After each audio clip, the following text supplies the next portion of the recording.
सृष्टि रचना से पूर्व ना धरती थी, ना सूर्य, चंद्र और तारागण थे। उस समय जल, अग्नि, वायु, आकाश, महत तत्व, अहंकार, रूप, शब्द, रस, स्पर्श यह सब भी नहीं थे और इन सब से निर्मित ब्रह्मांड भी अस्तित्व में नहीं थे।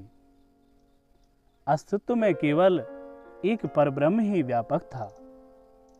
वह परब्रह्म शास्त्रों में कृष्ण नाम से चर्चित है। महेश्वर तंत्र, देवी भागवत, ब्रह्म वैवर्त और ब्रह्म संहिता में हमें इसका प्रमाण मिलता है। वह परब्रह्म सृष्टि काल आने पर दो रूपों में विभक्त हुआ। उसका दाहिना अंग कृष्ण हुआ, बायां अंग स्त्री रूप राधा हुई। तब श्री कृष्ण राधा को साथ में लेकर रास मंडल में पधारे। रास आरंभ हो गया। बहुत समय व्यतीत हुआ। तब रास के अंत में कृष्ण की कृपा से वह देवी गर्भवती हो गई। उनके शरीर से स्वेद बहने लगा। वह स्वेद ही विश्व गोलक हुआ और देवी का श्वास जोर जोर से चल रहा था। उस श्वास रूप वायु से पवन देवता प्रकट हुए। पवन देवता से उनकी शक्ति प्रकट हुई और उस स्वेद रूप जल से उसके अधिष्ठात्र देवता वरुण देव प्रकट हुए। वरुण से उनकी शक्ति प्रकट हुई। पूरे 100 मनवंतर तक देवी उस तेज को धारण किए रही। तब समय आने पर वह उन देवी ने एक बालक को जन्म दिया। उसे देखकर वह देवी दुखित हो गई और उन्होंने उस बालक का त्याग कर दिया। उस विश्व गोलक में अथाह जल राशि में उस बालक को छोड़ दिया। यह देखकर श्री कृष्ण दुखी हो गए और उन्होंने गुस्से में आकर राधा रानी से कहा, हे देवी, तुमने यह बड़ा घृणित कर्म किया है। यह तुम्हें शोभा नहीं देता, इसलिए तुम आज से कभी भी मां नहीं बन सकोगी। तुमसे जो जो देवियां प्रकट होंगी वह भी संतानहीन ही रहेंगी। अब देवी की जिह्वा से सरस्वती देवी प्रकट हुई और कुछ क्षण के बाद वह देवी भी दो रूपों में विभक्त हो गई। उसके दक्षिण अंग से राधा ही रही और बायां अंग लक्ष्मी स्वरूप हो गया, लक्ष्मी रूपा हो गई। श्री कृष्ण भी दो रूपों में विभक्त हुए। दाहिना अंग श्री कृष्ण ही रहा और बायां अंग विष्णु के रूप में परिणत हो गया। तब श्री कृष्ण ने लक्ष्मी और सरस्वती को विष्णु जी के लिए दिया। विष्णु जी उन लक्ष्मी और सरस्वती को साथ में लेकर वैकुंठ धाम पधारे। अब श्री कृष्ण के रोमकूपों से अनेकों गोप प्रकट हुए और राधा रानी के भी विग्रह से अनेकों गोपियां प्रकट हुईं।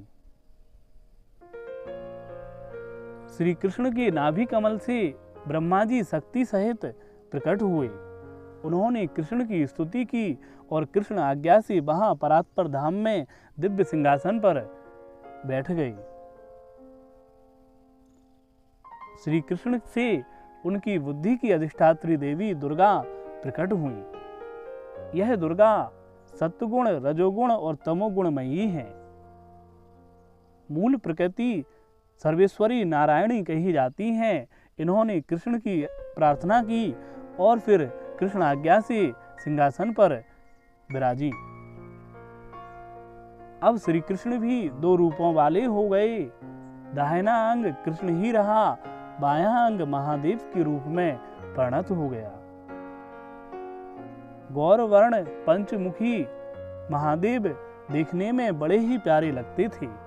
गले में नागराज शोभा पाते थे। उन्होंने कृष्ण की स्तुति की और कृष्ण आज्ञा से दिव्य आसन पर वह भी विराजे।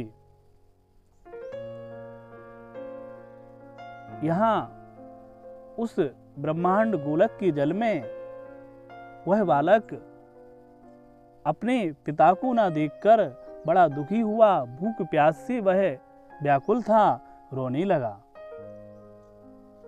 उसे उस अंडाकार पिंड में और कुछ दिखाई नहीं दिया। तब वहां श्री कृष्ण प्रकट हुए। श्री कृष्ण ने उस बालक से कहा, बस तुम ज्ञान में मेरे समान हो जाओ, भूख प्यास से रहित हो जाओ, रोग शोक आदि व्याधि यह सभी तुम्हें परेशान नहीं करेंगी, इन सब से तुम रहित हो जाओ। तुम लंबे समय तक जीवन धारण करो, और यदि तुम्हें कुछ और चाहिए तो वह भी कहो। अपने उन पिता पर ब्रह्म को देखकर वह बालक हंसने लगा और उसने श्री कृष्ण को प्रणाम कर कहा, हे परमेश्वर, आपके चरण कमलों की भक्ति के अलावा मुझे और कुछ नहीं चाहिए। नाथ, चाहे मेरा जीवन क्षण भर का हो अथवा लंबे समय का, मैं हर समय आपके ही चरण कमलों का चिंतन करता रहूं। भगवान, जब तक इस शरीर में आत्मा रहती है तब तक ही यह शक्ति संपन्न रहता है। आत्मा के निकल जाने पर यह शरीर मृत हो जाता है। सो प्रभु, वही आत्मा आप हो, आप प्रकृति से परे निर्गुण निराकार हो। तब श्री कृष्ण ने कहा, हे पुत्र, तुम लंबे समय तक स्थिर भाव से रहो। अनंत ब्रह्माओं के नाश होने पर भी तुम्हारा नाश नहीं होगा।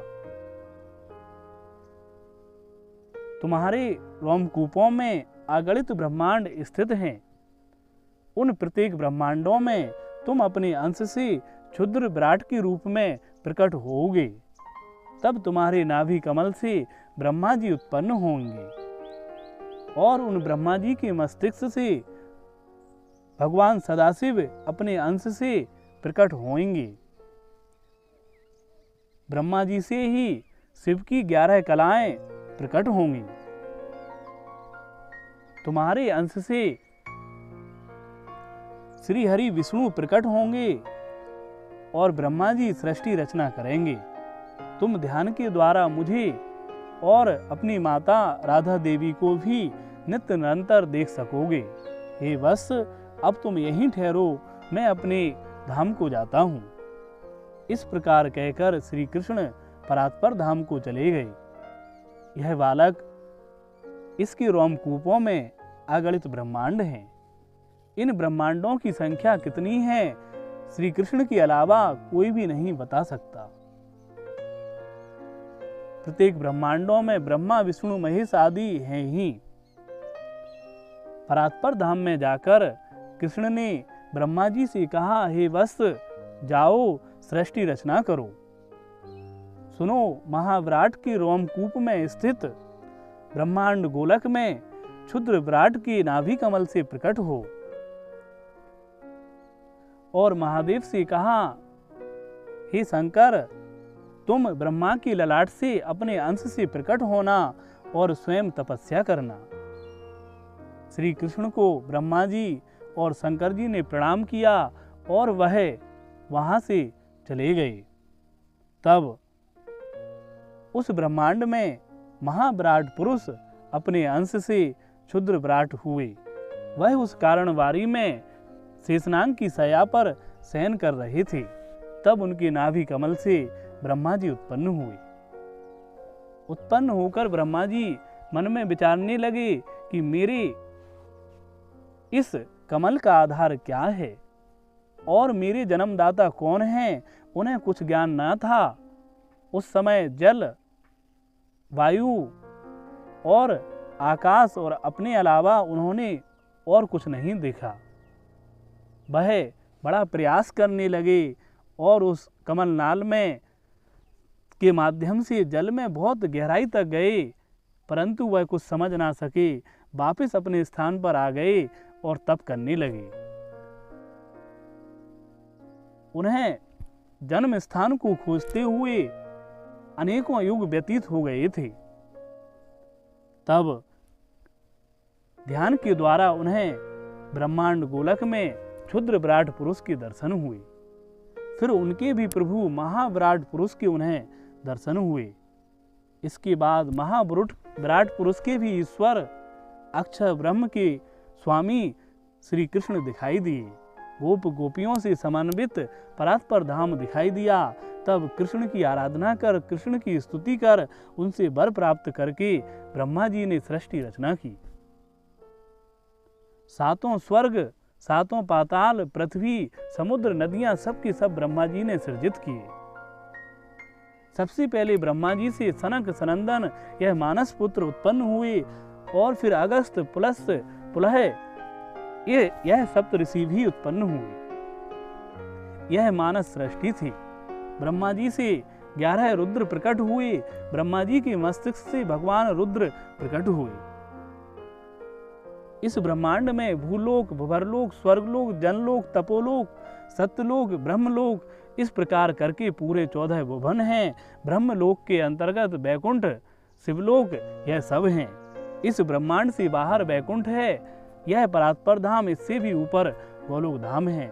ऐसे अगणित ब्रह्मांड हैं। सबकी महाविष्णु के रोमकूपों में स्थिति है, वह अक्षर ब्रह्म कहे जाते हैं।